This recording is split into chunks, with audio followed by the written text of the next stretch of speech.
근본적인 문제의식, 노동자들의 노동권 그리고 기본권 행사에 있어서의 권리 범위가 어디까지냐, 그리고 노동권 행사에 대한 손해배상 가압류가 가지고 있는 문제점과 그것을 개선하기 위한 방안이 뭐가 있을 것인가에 대해서 같이 고민해보고, 특히나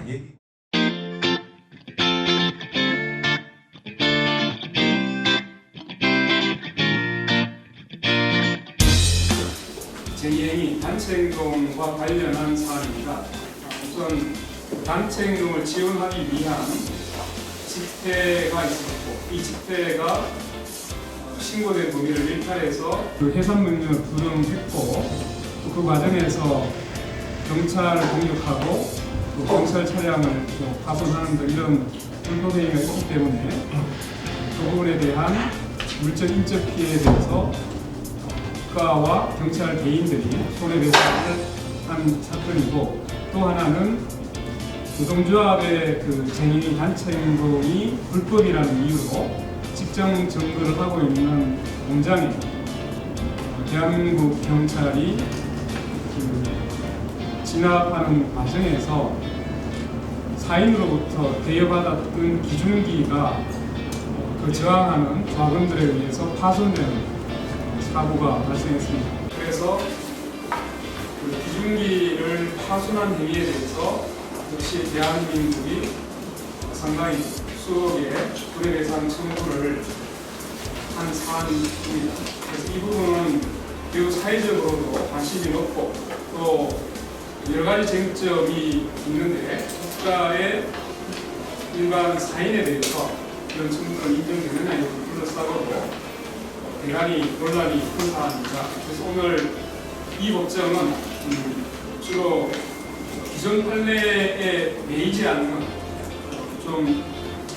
여러분들이 법학전문대학원생으로서 자신의 창의력과 그리고 기본권 수호를 어떻게 잘 할지에 대해서 관심을 갖는 법정이 될 수도 있으면 좋겠습니다. 퇴거 요구에 불응하여 농성을 이어간 피고들에게는 퇴거 불응죄가 성립합니다.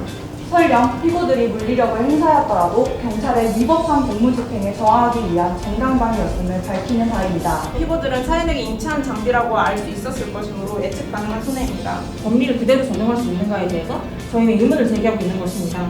폭력적인 성격이 없었다는 반박, 정황을 하나 제시하고 있습니다. 집회 주최자로서 질서유지 집시법 제16조 제1항에 따라 질서유지 의무를 집니다.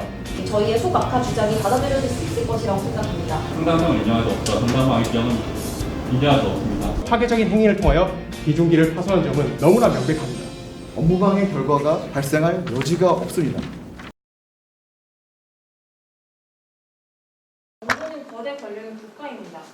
반면 피고는 경제력이 미미한 노동조합과 서민들입니다. 원고의 손해배상 청구는 사실상 집회의 자유와 노동성권이라는 헌법상 기본권의 행사에 대한 국가의 보복 조치입니다. 기본권의 행사에는 일정한 불편함이 수반됩니다. 국가는 기본권의 수호자로서 불가피하게 발생하는 피해에 대해서 수인할 의무가 있습니다. 그럼에도 오히려 민사상 손해배상을 청구하는 것은 이는 국가에 대한 또 다른 폭력입니다. 국가에 의한 폭력입니다. 원고의 차명 설치는 집회를 불법화해 대중으로부터 사실상 격리시키는 조치였습니다. 이에 그 민주적 기능 자체를 부정하게끔 한다는 점에서 문제적입니다. 뿐만 아니라 물대포 직사살수, 최무액 사용은 최상위법인 헌법을 위반하는 불법행위입니다. 장비 손상과 경찰 공무원의 피고 자금 부상은 원고의 가해로 인한 것이고, 통상 예상할 수 있는 공무집행 과정에서 예상할 수 있는 일이므로 국가의 예산으로 처리함이 마땅합니다. 나아가 쟁의의 목적의 정당성을 판단할 때 판례를 기계적으로 적용할 것이 아니라 노동조합과 노동자에게 퇴고가 실제로 어떤 무게감으로 다가오는지 살펴주시기 바랍니다. 또한 원고 국가가 노사 자치를 존중하고 노사 간 갈등을 완화해야 할 책임을 방기하여 서둘러 폭력적인 강경 진압을 한 사정을 참작해 주십시오. 미국과 독일에서는 각종 법과 제도를 통해 국민의 기본권 행사 과정에서 발생한 손해에 대한 국가의 보상 청구를 제한하고 있습니다. 그러므로 피고들의 행위가 위법한 공권력 행사에 대항하는 과정에서 이루어졌다는 점, 또 손해 발생 경위에 대해서 원고들이 구체적으로 입증하지 못하고 있다는 점, 또 원고의 청구는 실질적으로 집회의 자유와 단체 행동권을 형해한다는 결과를 야기한다는 점을 감안하여 원고들의 청구를 기각해 주시기 바랍니다.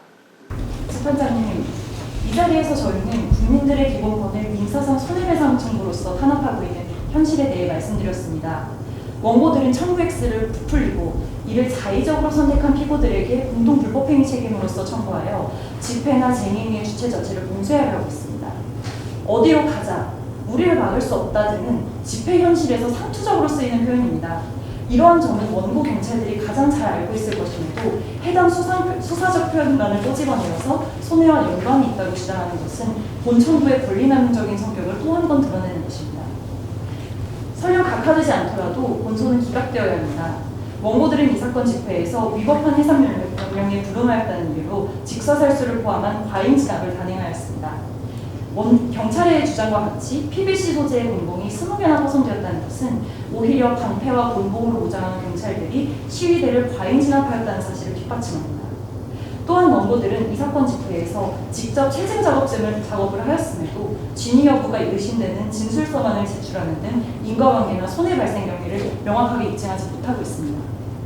또한 일부 가격분자들의 이탈 행위로 인한 손해는 그 가격 행위자의 책임만으로 제한되어야 함이 당연합니다. 그럼에도 원고는 차벽에 낙서를 한 데에 불과한 자를 포함하여 모든 피고들이 연대하여 전 손해를 배상할 것을 구하고 있습니다. 이를 인용하게 된다면 사실상 집회 자유의 시위의 자유를 평이화하는 결과를 가져오게 됩니다.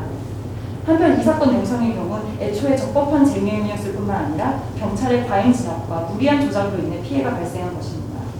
교섭이 결렬된 바로 다음 날 공장 안에 고립되어 있는 노조원들이 극도의 공포감 속에 저항하도록 한 것이 최소한의 경찰력 행사라고는 도저히 생각되지 않습니다. 존경하는 재판장님, 원고는 공권력 행사의 목적을 달성하기 위해 본소를 청구하였습니다. 이를 인용하는 것은 시민들의 생존권을 위협하는 방식으로 기본권을 위축시키는 데 사법부가 일조하는 것입니다.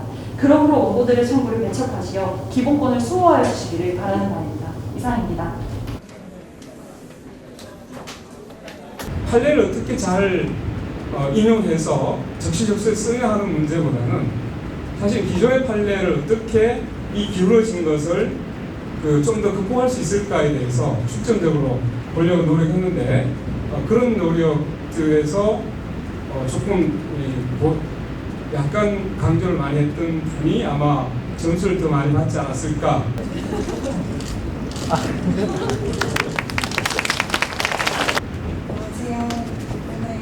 참가하게 돼서 정말 영광이었습니다. 먼저 아까 다 지적하신 대로 사실 원고 측 변론을 하면서 너무너무 힘들었어요. 이게 저희는 상대팀이 우연히 오늘 참석을 안 하는 바람에 처음에 연습을 하면서 그때 다른 팀이랑 같이 연습을 하는 게 어땠을까 조금 아쉬움이 남았는데 그때 재판부에서 질의 주셨던 내용들을 많이 반영을 해서 오후에 피고 변론할 때 더 좋은 결과가 있었다고 생각을 합니다. 참가할 수 있는 기회를 주셔서 많이 감사드리고 나중에 나가서도 뵐 수 있는 기회가 있었으면 좋겠습니다. 감사합니다. 사실 저는 굉장히 노동법을 많이 공부했다고 자부했었습니다. 그런데 실제 사안을 접하고 실제 농성 장소에도 가보고 집회를 참가해보고 하는 과정 중에서 과연 내가 하는 노동법이 정말 노동법인가? 그거는 결국 기울어진 운동장에 불과한 것이 아니었던가? 라는 생각을 정말 많이 하게 되었습니다. 어떠한 법률가가 될진 아직 확신드릴 수 없습니다. 하지만 이 땅에 살고 그리고 사람들과 함께 연대하여서 사는 삶을 꼭 지향하도록 하겠습니다. 감사합니다. 노란봉투 화이팅!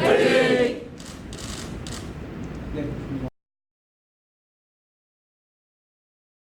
저는 사실 원고 변론을 할 때가 정말 너무 힘들었고요. 그게 사실 이렇게 저희가 원고 측이 근거로 쓰는 조문이 주로 이제 공동불법행위 조문인데 자체가 약간 너무 적용이 되게 어려운 사안이라는 생각을 많이 했고 사실관계를 봐도 인과관계 입증이 너무 어렵고 그래서 원고 측 변론이 되게 애로사항이 많았는데 심지어 이게 또 피고 측이 아예 참석을 안 하시는 바람에 그때 오전에 약간 좌절을 되게 크게 느꼈는데요. 그래도 오후에 이제 재판부에서 저희가 원고 측일 때 이제 피고 측 대리인 역할을 거의 하시면서 저희한테 질의를 많이 해주셨는데 그때 했던 내용들을 바탕으로 이제 서면이나 본 변론 같은 걸 준비를 했던 게 많이 도움이 되었던 것 같습니다. 개인적으로는 원고 피고 둘 다 어려운 점도 있고 쉬운 점들도 있었는데 아무래도 원고 쪽이 좀 더 무리한 주장이 많고 또 이론적인 근거도 빈약하다 보니까 원고 쪽이 좀 더 준비하기 어려웠던 것 같습니다. 다른 모의법정 대회가 많이 있는 걸로 아는데 노동법만을 중심으로 하는 대회이다 보니까 제 생각에는 가장 이렇게 판례의 모순을 가장 잘 드러낼 수 있는, 그리고 또 그런 거를 이렇게 학교에서 사실 공부하기가 어렵잖아요. 근데 그래서 판례 법리를 뒤집을 수 있는 그런 발상의 전환을 해볼 수 있는 몇 안 되는 대회라고 생각이 들었고요. 게다가 또 이번에는 단순히 노동법 쟁점만을 넘어서 또 국가가 손해배상 소송을 하는 청구이기 때문에 민법과의 관련성, 또 국가가 그런 민사상 손해배상 청구를 하는 것의 문제점에 대해서 좀 더 깊이 생각해 볼 수 있는 기회가 되었던 것 같습니다. 저는 노동법은 정말 아예 모르는 수준이었다고 해도 과언이 아닌데, 이번 대회를 준비하면서 노동법을 처음 접하게 되고 또 더욱더 관심을 가져야겠다는 생각을 많이 하게 되었습니다. 이런 대회를 준비해 주셔서 노동법의 현실에 대해서도 관심을 가질 수 있게 해주셔서 감사하다고 생각합니다. 저는 사실 제가 학부 때 전공이 사회학이어서 노동 분야에 되게 관심이 많았었어요. 근데 정리해고 사안이나 비정규직 문제 이런 것들은 아무래도 수업 때 접하다 보니까 이게 실제 법리상으로는 어떻게 되는지에 관심이 많아서 아마 시험도 선택법을 노동법으로 선택을 해서 칠 것 같은데, 이런 분야에 관심이 있는 분들이라면 당연히 노동법이 좋은 선택이 될 거라고 생각을 하고, 비록 양은 많지만 실제로 나가서도 쓰임이 굉장히 많은 분야라고 알고 있어서 많은 분들이 선택을 하셨으면 좋겠다고 생각합니다. 저는 원래 로스쿨에 들어와서 남들이 다들 선호하는 증권, 금융 혹은 부동산 같은 유망한 분야를 좀 선택하고 싶었습니다. 하지만 그런 선택을 돌리게 된 계기가 바로 국정농단 사태였는데요. 그 당시 집회에 참여하면서 특히 공무원 노조분들의 그 목소리를 들을 수 있었습니다. 얼마나 부당한 대우를 받고 그러면서도 그것을 참아내야 되는지, 그것에 대해서 정말 왜 그런 부당한 대우를 받아야 되는지도 모르는데 그것을 수인해야 되는지 도저히 이해가 되지 않았습니다. 그 이후부터 노동법에 대해서 좀 더 관심이 생겼고, 그를 통해서 특히 노란봉투법 대회에 참여하게 되었던 것입니다.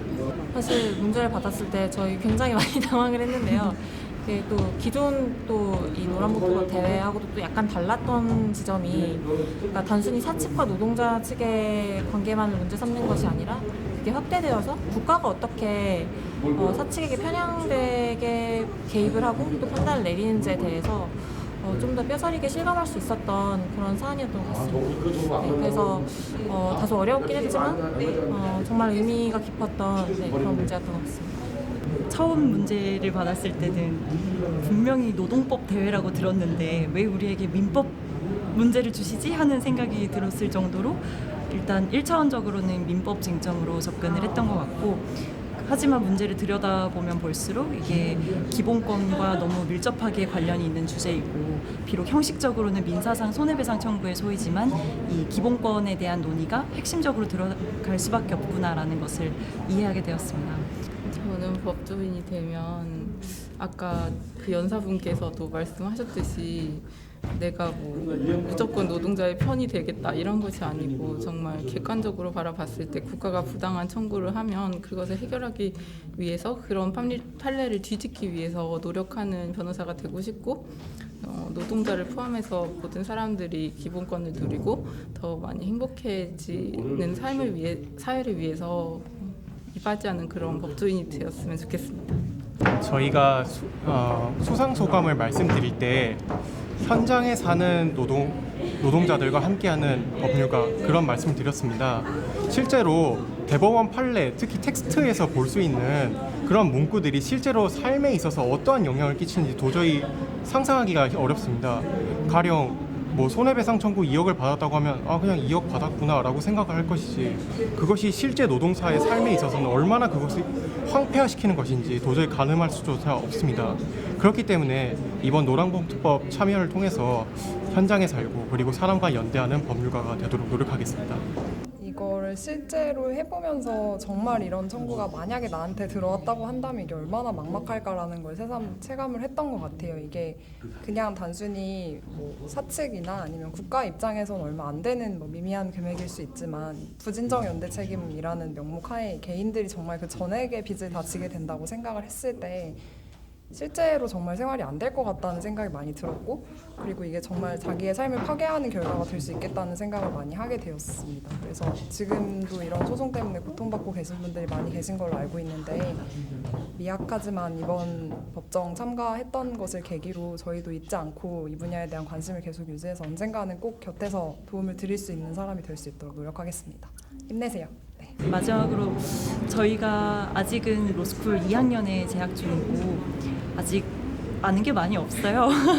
모르는 것도 많고 그만큼 배워나가는 과정이지만 젊은 시절에 또 학교 다니는 중간에 이렇게 공부를 해볼 수 있어서 앞으로 저희들의 어떤 변호사가 되든 간에 이 기억이 저희들이 법률가로서 그 기반이 되는 데 큰 영향을 줄 것 같습니다. 그래서 저희들이 큰 도움은 되지 못하더라도 언제든 응원하고 지지할 테니까 조금만 더 힘내주셨으면 좋겠습니다. 감사합니다.